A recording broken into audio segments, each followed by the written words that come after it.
अर्पिता की शादी राकेश से तय होती है, जो एक सरकारी नौकरी करता था। अरे चाची, अर्पिता इतनी सुंदर, पढ़ी लिखी और मॉडर्न लड़की है, फिर कहाँ आप इसकी शादी ऐसे घर में कर रही हैं? अरे लड़का सरकारी नौकरी करता है, इंजीनियर है, खूब कमाता है, खूब मेहनत की है लड़के ने इस नौकरी के लिए। अर्पिता भी राकेश को पसंद नहीं करती थी, लेकिन पिता ने हाँ कर दिया तो शादी के लिए मन मारकर तैयारी कर रही थी। हाँ माँ, चाची ठीक ही तो कह रही हैं। पता है मेरी सहेलियों के पति कितने मॉडर्न हैं। अरे देख बेटा, तू मॉडर्न है ना, वो पढ़ने लिखने वाला गांव का होनहार लड़का है, तू जैसा रखेगी रहेगा। अब तक कोई उसकी केयर करने वाला नहीं था, है तो सिर्फ एक भाई भाभी, और माँ पिता तो गांव में ही रहते हैं। अर्पिता का मुंह बन जाता है। आज तो मैं उसे साफ साफ मना कर दूंगी। है वो पिता के फोन से राकेश का नंबर लेकर उसे मिलने के लिए बुलाती। मुझे नहीं करनी शादी, शक्ल देखी है ना, कपड़े पहनने का तरीका है ना बोलने का। अर्पिता राकेश से मिलने जाती है। अब क्या हो गया, आपने मुझे अर्जेंट मिलने को बुलाया, सब ठीक तो है ना? हाँ सब ठीक है, पर मैं आपसे कुछ कहना चाहती हूँ, आप ना इस शादी से मना कर दे। राकेश की आंखें अर्पिता की इस बात से लाल हो जाती है। वो रोंदे गले से कहता है, लेकिन शादी की सारी तैयारियां हो गई हैं, मैंने आपके साथ एक अच्छे भविष्य का सपना भी देख लिया है। ऐसा मत करिए प्लीज। माँ पिता के अलावा मैंने किसी को दिल से अपना माना है तो वो आप ही है। देखिए, मुझे आपसे कोई समस्या नहीं है, लेकिन आप मेरे जैसे नहीं हैं। मैं मॉडर्न लड़की और आप। मैं आपसे वादा करता हूँ, जब तक आपके लायक नहीं बन जाता मैं कभी आपसे बीवी का हक नहीं मांगूंगा। अर्पिता राकेश का प्यार देखकर पिघल जाती है और शादी के लिए हाँ कर देती है। दोनों की शादी हो जाती है, लेकिन शादी के बाद राकेश की भाभी, जो कि पूरी की पूरी देहाती थी। ए राकेश, उठ, जब पानी भर कर ला, और तेरी बीवी को बोल के चूल्हा लगा दिया है, रोटी बना ले। क्या है ये सब, और तुम्हारी भाभी इस तरह चिल्ला क्यों रही है? क्या करूं, भाभी ही खाना बनाती है और मुझे पढ़ने के लिए इस घर में रखा, तो मैं घर का सारा काम कर देता हूँ। अब तुम आ गई हो, अपने तरीके से देख लो। ये मकान तो तुम्हारे पापा ने बनवाया था ना शहर में, ताकि बेटा पढ़ाई कर सके। हाँ, पर भाभी ही पूरे घर में रहती है। ठीक है, देखो अब। अर्पिता बाहर जाती है। सूट पहनी अर्पिता को देखकर जेठानी का पारा हाई हो जाता है। ए शहर की हीरोइन, यहाँ ना चलेगा ये सब, समझी? साड़ी पहनो, साड़ी। वो नारंगी वाली निकाले हैं तुम्हारे लिए, जिसमें हरे रंग का फूल बना है, और सीधे पहुंचो रसोई में। मेरे आगे नहीं चलेगा ये सूट बूट का नाटक, समझी?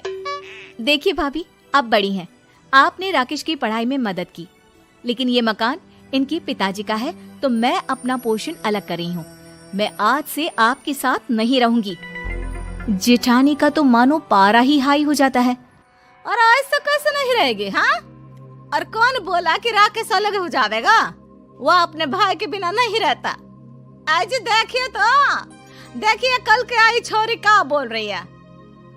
राकेश के साथ बात हो गई है, मैंने ऊपर का हिस्सा राकेश को दे दिया है, उसकी अपनी जिंदगी शुरू हो रही है, तो अच्छा है ना कि अब रसोई भी अलग हो जाए।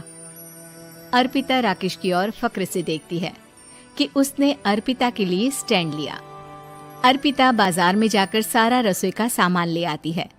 पिता के दिए सामान से घर सजाती है और अपने तरीके से पूरे घर की सजावट करती है। शाम को राकेश ऑफिस से आता है। कुर्ता पैजामे में राकेश को देखकर, अरे ये क्या पहना है? भाभी सिलती है ना कुर्ता, मैं सारी कमाई भाभी को ही दे देता हूँ। लेकिन अब ना बीवी को देना होगा, क्योंकि भैया भी अच्छी नौकरी करते हैं। भाभी अपने पति का पैसा संभाले और मैं अपने पति का पैसा संभालूंगी। तभी भाभी आ जाती है।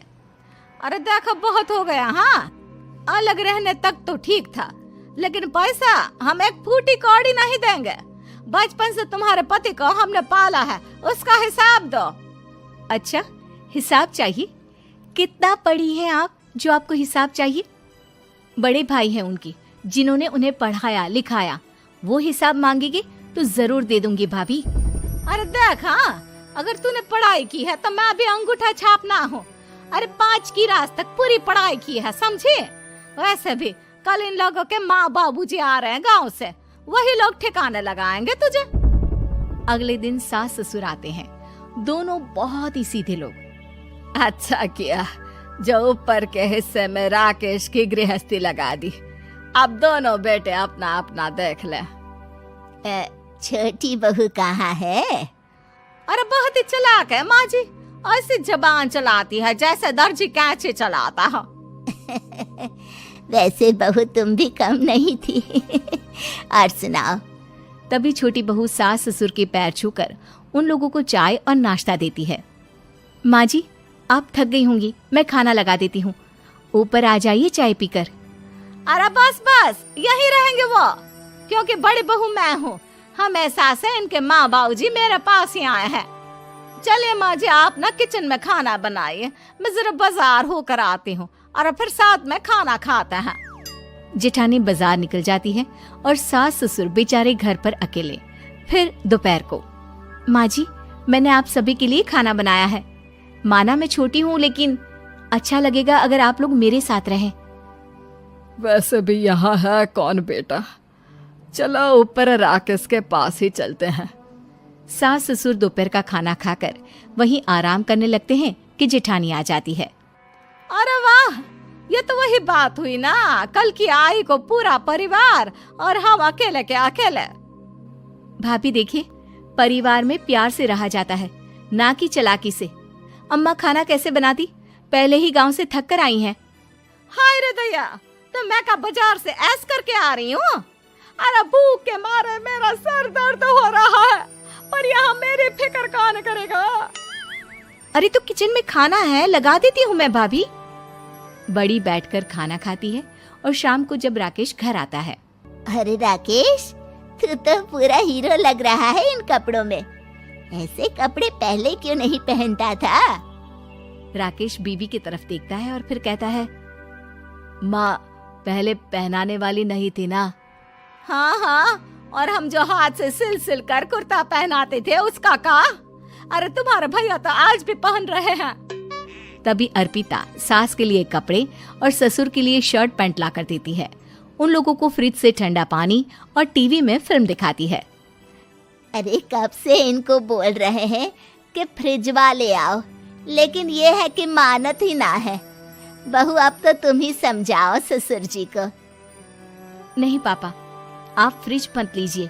अरे वाह रे छोटे, खुद फ्रिज का ऐसे का मजा ले, और इनकी माँ के पास फ्रिज भी ना हो। अरे देखा पिताजी, देखा माँ जी कब बोल रही है। अरे उसकी पूरी बात तो सुन लो कि वो क्या बोल रही है। वो इसलिए क्योंकि अब माँ जी और पापा यहीं रहेंगे मेरे पास। घर को घर सिर्फ मॉडर्न या गांव की सोच नहीं, बल्कि संस्कार बनाते हैं भाभी, और संस्कार अच्छे हो तो सब सही हो जाता है।